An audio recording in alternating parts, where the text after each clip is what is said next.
Hola amigos, muy buenos días. Estamos leyendo la carta a los Hebreos, hemos llegado al capítulo 7. El día de ayer, nuestro hermano Gio nos explicaba de un evento en el que Abraham, regresando de una guerra, regresaba con el botín, había ganado la guerra, se le aparece el sacerdote Melquisedec y Abraham le entrega sus diezmos y sus ofrendas a él. Y aquí en este pasaje, en el capítulo 7, la carta a los Hebreos, Melquisedec va a aparecer como una figura de Cristo. No era Cristo, no era una aparición del Señor Jesucristo. Es un personaje que va a servir como figura, como un anuncio a lo que después vendría a ser el Señor Jesús. El punto aquí es, ¿por qué aparece en este libro de Hebreos la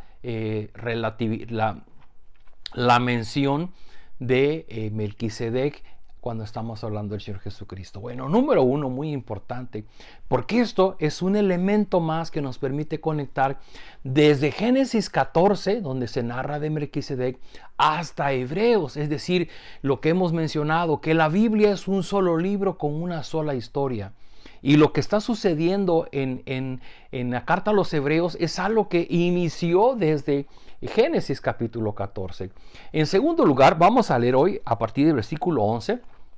Dice, si hubiera sido posible alcanzar la perfección mediante el sacerdocio levítico, pues bajo este se dio la ley al pueblo, ¿qué necesidad había de que más adelante surgiera otro sacerdote según el orden de Melquisedec y no según el de Aarón? Porque cuando se cambia el sacerdote también se tiene que cambiar la ley.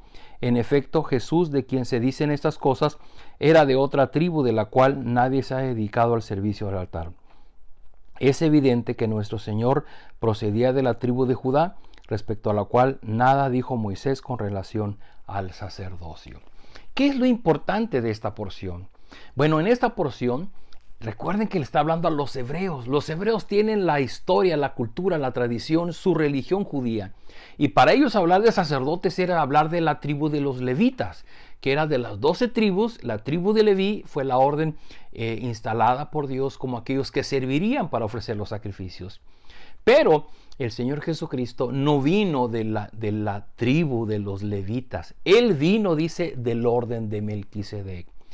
Y para esto déjenme mencionar que el día de ayer dijimos, de Melquisedec se le dice el rey de justicia, el rey de paz, el rey de Salem.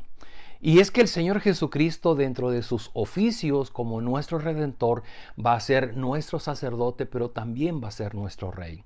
De ahí la importancia de lo que el escritor a los Hebreos está diciendo. Porque está diciendo, sí, ustedes conocen a los sacerdotes que venían de la tribu de Leví. Pero el Señor Jesucristo no viene de la tribu de Leví. Él viene de un linaje. Él viene del linaje de Dios. ¿Ok? Ahora sigue diciendo en los siguientes versículos, versículo 15 en adelante.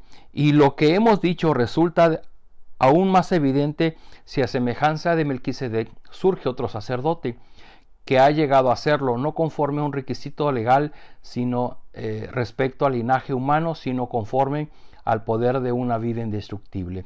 Pues de él se da testimonio, tú eres sacerdote para siempre según el orden de Melquisedec. Porque por una parte, la ley anterior queda anulada por ser inútil e ineficaz, ya que no perfecciona nada. Por otra parte, se introduce una esperanza mejor mediante la cual nos acercamos a Dios. Este texto es la médula de lo que hoy quiero decirles. Porque Dios les dio en el Antiguo Testamento los 10 mandamientos. Les dio las leyes para el pueblo. Pero dice que esta ley en sí misma no logró nada. ¿Por qué? Porque la intención de darnos unos mandamientos, una ley, es que nosotros las obedeciéramos o el pueblo de Dios las obedeciera. Pero el pueblo de Dios nunca tuvo la capacidad de obedecer las leyes que Dios les había dado. Y en ese sentido, la ley se vuelve inútil e ineficaz. Y dice, ya que no perfeccionó nada. Y dice, por otra parte, se introduce una esperanza mejor mediante la cual nos acercamos a Dios. ¿Cuál es esa esperanza? El sacerdocio del Señor Jesucristo. Ahora nosotros podemos llegar a Dios a través de la obra de Cristo. Amigos, este es un buen pasaje para que podamos resaltar el carácter de las buenas obras que por muchos años se ha vuelto una costumbre para las personas pensar: yo me porto bien para que Dios me bendiga, yo hago cosas buenas para agradar a Dios. Claro, no contamos las malas, solo queremos contar las buenas. Y cuando llega a pasarnos algo malo decimos: pero ¿por qué me pasa esto a mí si yo soy buena persona? El punto es que si los judíos no pudieron cumplir la ley, porque la ley no nos ayudó para ser mejores personas, ni a los judíos ni a nosotros, la ley nos pudo ayudar para hacer cosas buenas. Nos perfeccionó para lograr el favor de Dios. Por eso dice este pasaje que entonces la ley queda anulada. Queda anulada en el sentido de que nos sirva para llegar a Dios, para ser un medio de lograr la bendición de Dios. Y lo único que queda, dice, es la promesa mediante la cual nos acercamos a Dios, que es a través del Señor Jesucristo. Dice el versículo 22, por tanto, Jesús ha llegado a ser el que garantiza un pacto superior.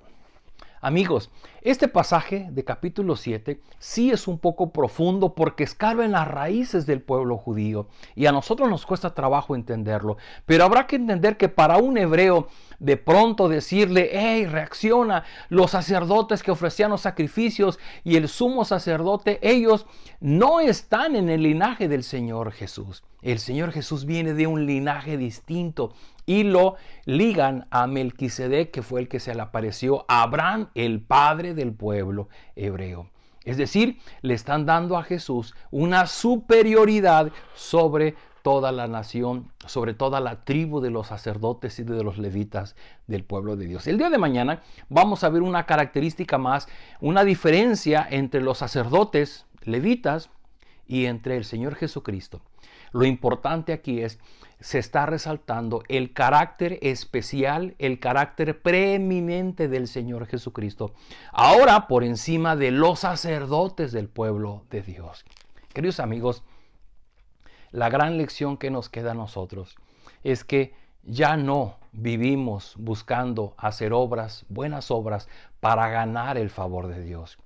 Ya no es que damos ofrendas, ya no es que de pronto vamos a la iglesia porque de esa manera pues nos portamos bien y entonces Dios tiene la obligación de darnos aquello que nosotros esperamos. No, la lección queda que la única forma es a través de Jesucristo, porque la ley ahí está y nada más son 10 mandamientos. Nada más son 10 mandamientos, pero dice la Escritura que el que quebranta uno, aunque cumpla los 9, de todas maneras es culpable de juicio. Así es que de nada sirve que nosotros podamos esforzarnos con esa idea de ganar el favor de Dios. Lo que podemos hacer es venir a Cristo como nuestro sumo sacerdote, de un linaje distinto, de un linaje que se figura desde Génesis 14, desde el inicio de la Biblia, y que 1500 años después se cumple en la persona del Señor Jesucristo. El Señor Jesucristo es el personaje que predomina en toda la Biblia y que hoy día debe predominar en nuestra vida. ¿Por qué no venimos a Él? Le pedimos que nos perdone, le pedimos que nos ayude a conectar con el Padre, le pedimos que nos lleve. Él sí puede cubrirnos de su justicia, revestirnos de su santidad, para que nosotros podamos ir al Padre en toda la confianza para poder conectarnos con el Padre. Oremos. Padre Celestial, gracias porque estas partes de la Escritura, aunque resultan un poco complicado entenderlas, pero en realidad lo que están haciendo es mostrarnos la superioridad de Cristo, aún sobre los sacerdotes de la nación judía. Te ruego, Padre, ayúdanos a comprender de qué manera Jesucristo fue importante para ellos, pero también debe ser importante para nosotros. Y cómo Cristo, en su función de rey y de sacerdote, lo único que logra es conectarnos contigo como nuestro Padre. Yo te ruego, Señor, que tomes nuestras vidas. No merecemos tu perdón, no merecemos tu misericordia, pero nuestro castigo ya lo pagó el Señor Jesús. Y ahora venimos a ti confiados en que su justicia, en que su sangre se derrame en nuestra vida para que seamos perdonados y de esa manera somos bendecidos, somos protegidos por esa sangre preciosa de Cristo que se derramó en la cruz del Calvario. Señor, toca el corazón de las personas que oyen este mensaje, doblega su orgullo para que ellos puedan confesar a Cristo como su Señor y Salvador. Te lo rogamos en el nombre de Jesús. Amén. Queridos amigos, nos vemos el